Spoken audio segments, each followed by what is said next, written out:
یاد رکھو، اگر تہجد کے وقت بھی دعاؤں کا جواب نہیں مل رہا تو سمجھ لو اللہ کیا چاہتا ہے۔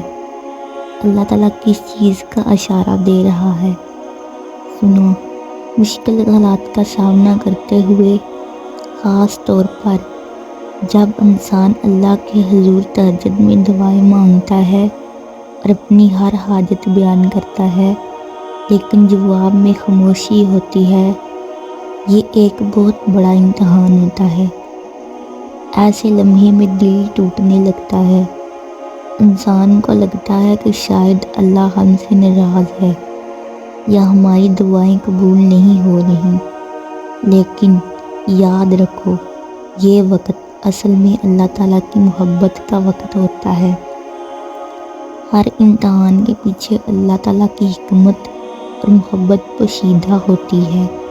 جب دعائیں قبول نہیں ہوتی تو یہ سمجھنا ضروری ہے کہ اللہ ہمیں کسی بڑی کامیابی کے لیے تیار کر رہا ہوتا ہے۔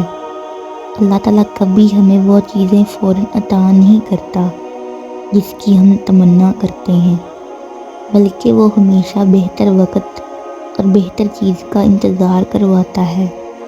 زندگی میں کبھی کبھار وہ چیزیں جن کے ملنے کا ہمیں غم ہوتا ہے، وہ حقیقت میں ہمارے لیے بہتر ہوتی ہیں۔ ہم دنیا کو محدود نظر سے دیکھتے ہیں، لیکن اللہ تعالیٰ کی نظر ہر چیز پر ہے۔ وہ جانتا ہے کہ کب اور کیسے ہماری دعاؤں کو قبول کرنا ہے۔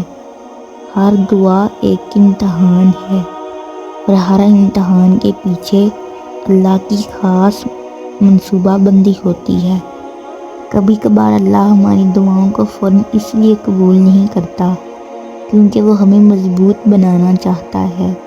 مشکلات کا سامنا کرتے ہوئے ہمارا ایمان مضبوط ہوتا ہے، ہم صبر کرنا سیکھتے ہیں، ہم اعتماد سیکھتے ہیں کہ اللہ کا فیصلہ ہمیشہ بہترین ہوتا ہے۔